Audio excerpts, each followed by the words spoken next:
इतिहास गवाह है कि जब इंसान का लालच बढ़ता है तो कानून, सुरक्षा और हदें सब बेकार हो जाते हैं। कभी हथियारों के दम पर, कभी दिमाग और प्लानिंग के खेल से, और कभी ऐसी चालाकी से कि पुलिस भी सालों तक हैरान रह गई। ये कहानियां सिर्फ चोरियों की नहीं हैं, ये हैं दिमाग, हिम्मत और खतरनाक प्लानिंग की कहानियां, जहां करोड़ों अरबों का माल चोरी हुआ और चोर बन गए दुनिया भर की सुर्खियों का हिस्सा। सोचो, इंडिया लेकर आ रहा है वर्ल्ड्स बिगेस्ट हाइस्ट्स, एक ऐसी सीरीज जो आपको दिखाएगी वो सच्ची कहानियां जिन्होंने दुनिया को हिलाकर रख दिया। और इस सीरीज की पहली कहानी है द ग्रेट ट्रेन रॉबरी 1900 से 3 यूके। सोचिए, 8 अगस्त की रात इंग्लैंड में एक ट्रेन जिसमें 2.6 मिलियन पाउंड नकद था, अचानक रुक जाती है। ब्रूस रेनॉल्ड्स और उसका गिरोह महीनों की तैयारी के बाद उस रात पैसों की सबसे बड़ी चोरी को अंजाम देने वाले थे।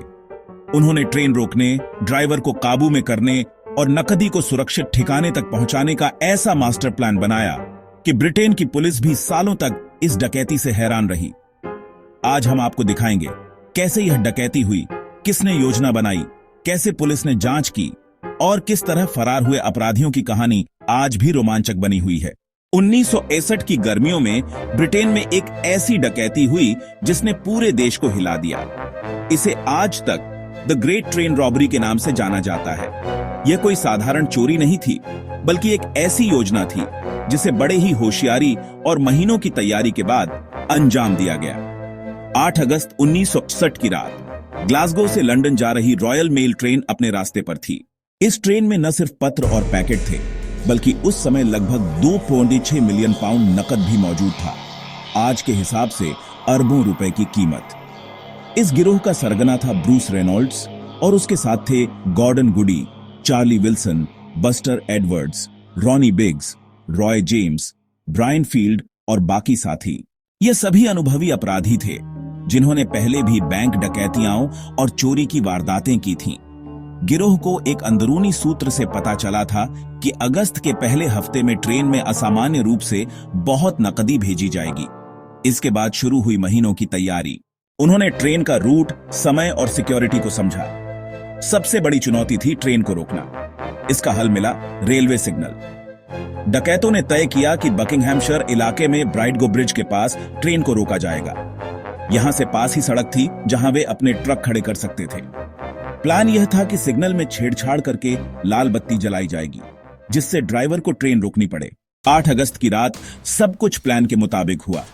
जैसे ही रॉयल मेल ट्रेन वहां पहुंची, उसने लाल सिग्नल देखा और रुक गई। ड्राइवर जैक मिल्स को नीचे बुलाया गया और गिरोह ने उसे काबू कर लिया। ड्राइवर के सिर पर चोट की गई ताकि वह विरोध न कर सके। इसके बाद इंजन को 1 मील आगे ब्राइडगो ब्रिज तक ले जाया गया, जहां पूरा गिरोह इंतजार कर रहा था। चोरों ने रॉयल मेल के गार्ड्स को काबू में किया, रस्सियों से बांधा और उस डिब्बे की ओर बढ़े जिसमें पैसे थे। फिर शुरू हुई बोरी दर बोरी नकदी निकालने की प्रक्रिया। लगभग 120 बोरे ट्रक में लाद दिए गए। पूरी कार्रवाई में केवल 30 मिनट लगे। दोस्तों, अगर कहानी पसंद आ रही है और हमारी मेहनत देख रहे हैं तो बस एक क्लिक में सब्सक्राइब कर दें। इससे हम और अच्छी कहानी लाते रहेंगे। अब कहानी का अगला हिस्सा। डकैत पैसे लेकर भागे और छिपे लेदर स्लेड फार्म में, जिसे उन्होंने पहले से खरीदा और तैयार किया था। यहां उन्होंने नकदी गिनी और हिस्से बांटे। हर बड़े सदस्य के हिस्से में लाखों पाउंड आए। उन्हें यकीन था कि यह परफेक्ट क्राइम है और कोई सबूत नहीं बचेगा। 8 अगस्त 1965 की सुबह जब रॉयल मेल ट्रेन लूट ली गई तो खबर ने पूरे ब्रिटेन को हिला दिया। 2.6 मिलियन पाउंड गायब हो चुके थे।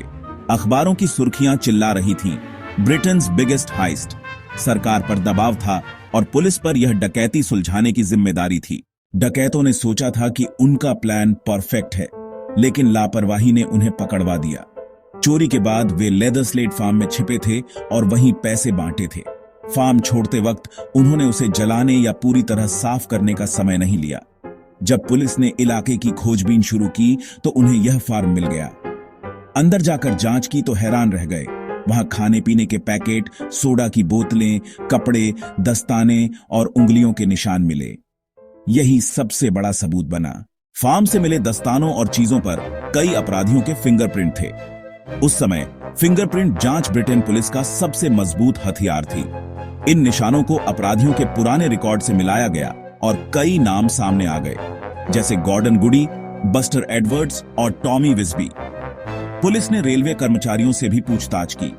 ड्राइवर जैक मिल्स, जो घायल हो गया था, और गार्ड्स ने अपराधियों का कुछ हद तक हुलिया बताया।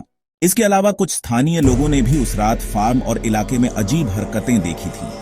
साथ ही अपराधियों के बीच पैसों को लेकर हुई बातें भी लीक होने लगी। कुछ लोगों ने पुलिस को खबर दी कि बड़े नोट अचानक खर्च किए जा रहे हैं। 1963 में कोर्ट में मुकदमा चला। जज ने इसे देश की सबसे बड़ी डकैती बताते हुए बहुत कड़ी सजा दी। ज्यादातर अपराधियों को 25 से 30 साल तक की जेल हुई। यह उस समय तक की सबसे बड़ी सजाओं में से एक थी। यह सजा इतनी बड़ी थी कि पूरे इंग्लैंड में हलचल मच गई, लेकिन अपराधियों ने हार नहीं मानी। असली थ्रिल तो जेल के अंदर और बाहर भागने की कोशिशों से शुरू हुआ। रॉनी बिग्स की भूमिका डकैती में बहुत बड़ी नहीं थी। वह ट्रेन से पैसे की बोरियां उतारने और ट्रक में चढ़ाने में शामिल था। फिर भी उसे 30 साल की सजा मिली। 1968 में बिग्स ने एक फिल्मी स्टाइल प्लान बनाया। उसने 3 साथियों की मदद से वॉन्सवर्थ जेल से दीवार फांदकर फरार हो गया। सबसे पहले वह फ्रांस भागा, फिर बेल्जियम और इसके बाद ऑस्ट्रेलिया चला गया। लेकिन यहां भी उसे डर था कि ब्रिटेन पुलिस पकड़ लेगी। आखिरकार वह 1970 में ब्राजील पहुंच गया और यहीं उसकी जिंदगी बदल गई। ब्राजील में उसने एक स्थानीय महिला से शादी की और वहीं बस गया। ब्रिटेन बार बार ब्राजील से उसे वापस लाने की कोशिश करता रहा, लेकिन ब्राजील के कानूनों ने उसे बचा लिया। बिग्स मीडिया का हीरो क्रिमिनल बन गया। वह इंटरव्यू देता, अपनी किताब लिखवाता और यहां तक कि म्यूजिक एल्बम में भी काम किया। कई दशकों तक उसने फरारी की जिंदगी जी, लेकिन उम्र बढ़ने के साथ उसने 2008 में खुद ब्रिटेन लौटने का फैसला किया। वहां उसे दोबारा जेल भेजा गया और 2009 में स्वास्थ्य बिगड़ने पर रिहा कर दिया गया। 2013 में उसकी मौत हुई। चार्ली विल्सन गैंग का ट्रेजरर था, यानी पैसों का हिसाब किताब रखने वाला। उसे भी 30 साल की सजा हुई, लेकिन 1963 में ही उसने जेल से भागकर ब्रिटेन पुलिस को चौंका दिया। उसके दोस्तों ने जेल के बाहर गार्ड को गन पॉइंट पर पकड़ा और विल्सन को छुड़ा ले गए। इसके बाद वह पेरिस, कनाडा और मेक्सिको में फरार रहा। वह कई साल बाद कनाडा में पकड़ा गया और वापस इंग्लैंड लाया गया।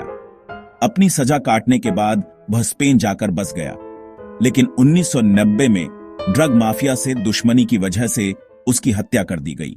बस्टर एडवर्ड्स भी पकड़ा गया और लंबी सजा हुई। जेल से छूटने के बाद उसने अपराध की दुनिया छोड़ दी। उसने लंदन एयरपोर्ट के पास फूलों की दुकान खोली और नया जीवन शुरू किया। उसकी कहानी पर बाद में फिल्म भी बनी, लेकिन 1974 में उसकी मौत रहस्यमय तरीके से हुई। कहा गया कि उसने आत्महत्या की। ब्रूस रेनॉल्ड्स, इस पूरी डकैती का मास्टरमाइंड, डकैती के बाद लगभग 5 साल तक फरार रहा। वह कनाडा और मैक्सिको जैसे देशों में छुपता रहा। 1961 में आखिरकार पकड़ा गया और 25 साल की सजा मिली। उसने लगभग 10 साल जेल में बिताए। बाद में उसने किताब लिखी और अपनी कहानी दुनिया को सुनाई। 2013 में उसकी मौत हुई। कुछ जैसे गॉर्डन गुडी और रॉय जेम्स ने सजा काटने के बाद साधारण जीवन जीने की कोशिश की। गॉर्डन गुडी स्पेन जाकर बस गया और वहीं शांति से मर गया। रॉय जेम्स ने फिर से कार रेसिंग में वापसी की, लेकिन कईयों की जिंदगी जेल में ही बीत गई। कुछ का अंत गरीबी और गुमनामी में हुआ। यही वजह है कि द ग्रेट ट्रेन रॉबरी सिर्फ डकैती की कहानी नहीं है, बल्कि उसके बाद की फरारी, मीडिया सेंसेशन और अपराधियों की अलग अलग किस्मतों की भी कहानी।